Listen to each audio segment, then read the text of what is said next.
Hi, I'm Lauren Fox, Executive Director of All Breed Rescue and Training. And today on Training Tuesday, I'm going to talk a little bit about my journey to relationship-based training and then give you some information about what relationship-based training is.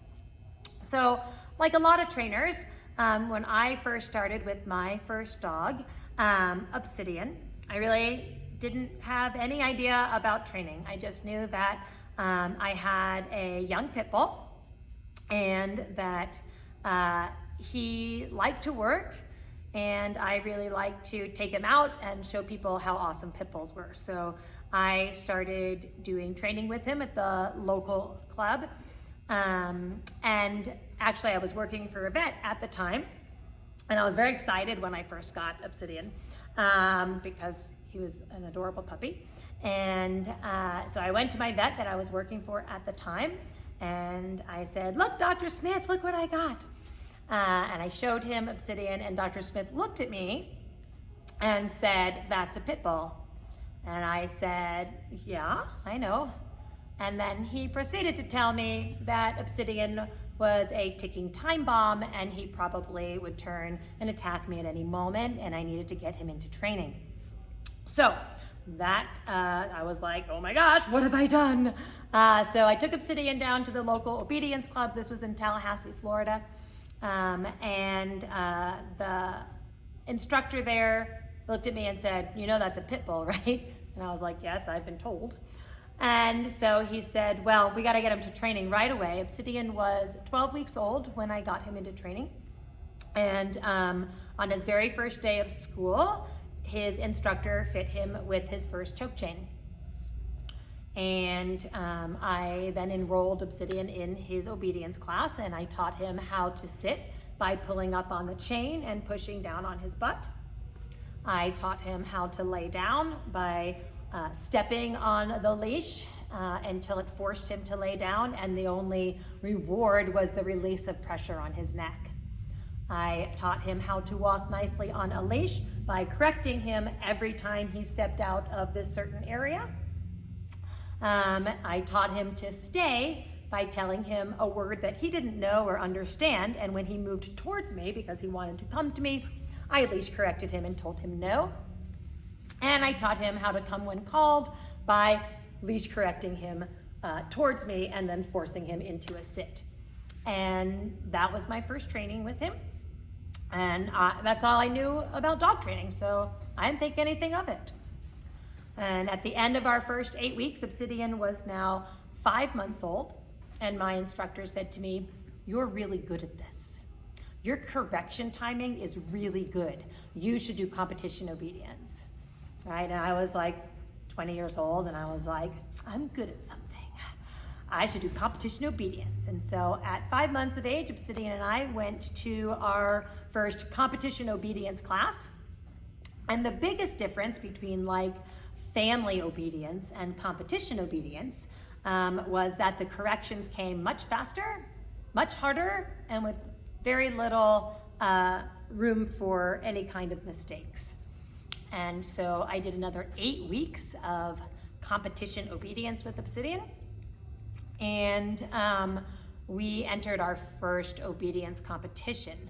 So Obsidian was now 7 months old.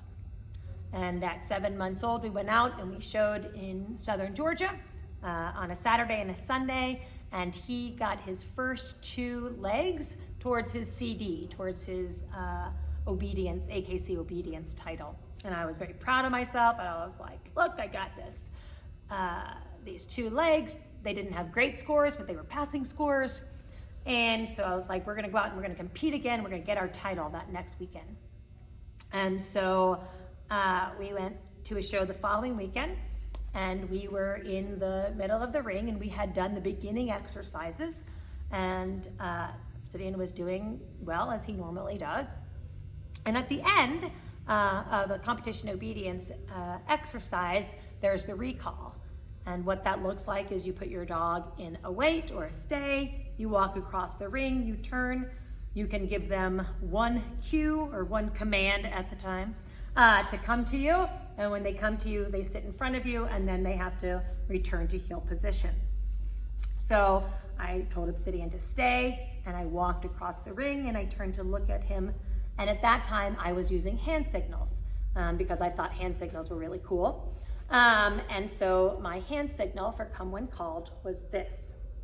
So when I turned around and I gave Obsidian the hand signal to come when called, in the ring next to us was a higher level obedience, and a dog was jumping a jump. And Obsidian had turned to look at that dog jumping the jump. Well, by the time he looked back at me, I had already given him his signal. So in practice, had he missed his signal, I would have gone back across the ring and given him a very severe correction for missing the signal. But this was in competition, and we couldn't do correction in competition. And so he didn't know what to do. So he got up, and he slowly started creeping towards me. And he got about halfway to me, and in anticipation of the correction, he laid down. He crawled 3 steps towards me, and then couldn't look at me and just stopped, and he wouldn't move. And I looked at him there, so afraid to come to me.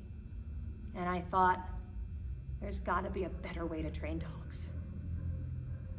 And so I left that ring very sad and very disillusioned with obedience. And I decided I was going to find a better way to train dogs.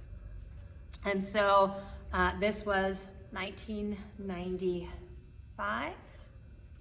And I went to every library I could find. I went to the university, the Florida State University Library.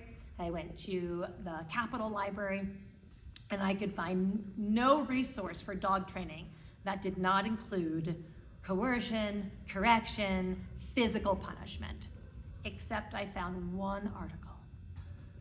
And that was an article by a lady named Karen Pryor. And at the time, Karen Pryor was not training dogs. She was training dolphins. But as I was reading an interview with her, so I started researching everything I could about the type of training Karen Pryor was doing.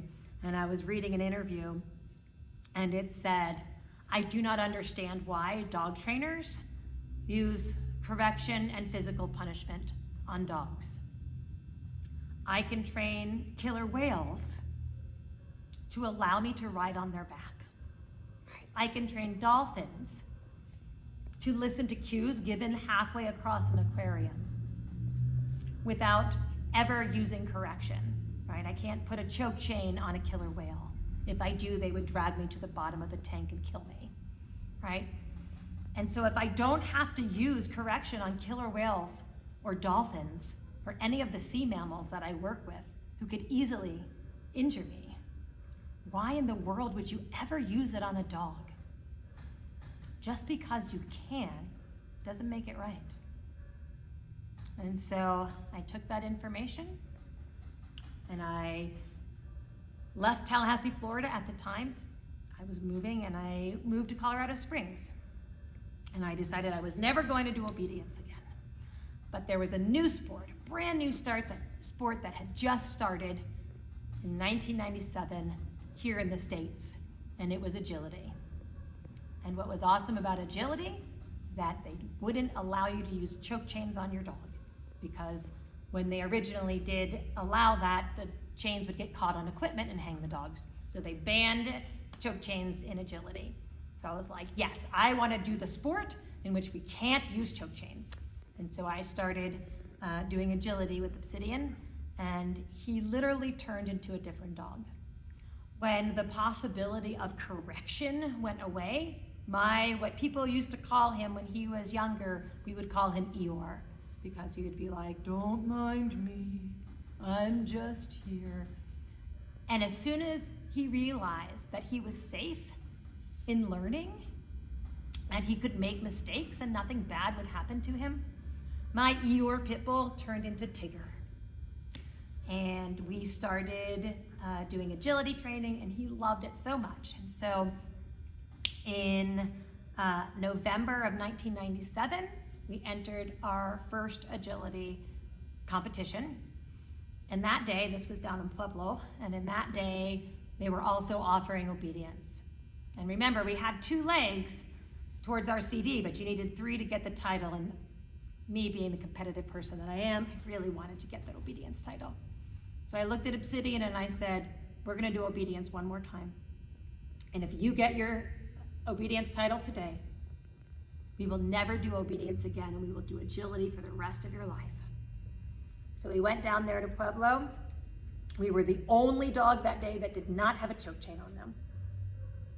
We were obviously the only American Staffordshire Terrier competing in obedience as well.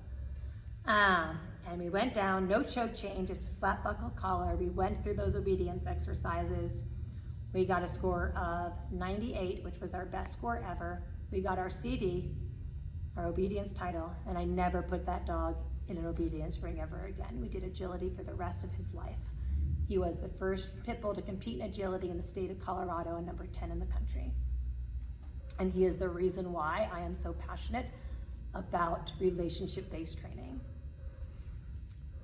In relationship-based training, no matter where you do it, whether it is here at All Breed Rescue and Training or it is at another facility that is also based in relationship-based training, the #1 rule is we are never going to ask you to do anything that's going to damage the relationship of trust and cooperation between you and your dog.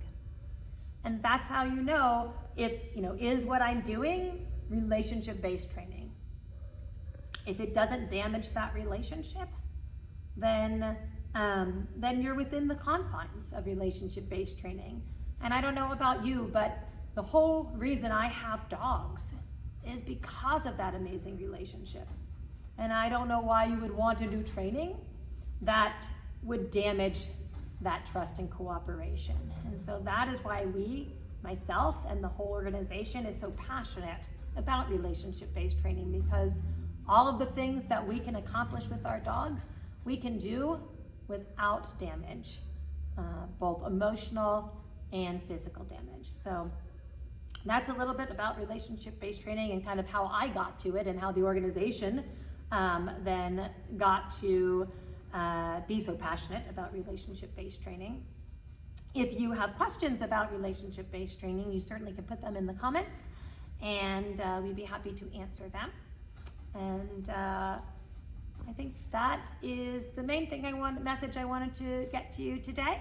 Hopefully, if you have any further questions, again, you put them in the comments, and I'm happy to talk to you about it next time.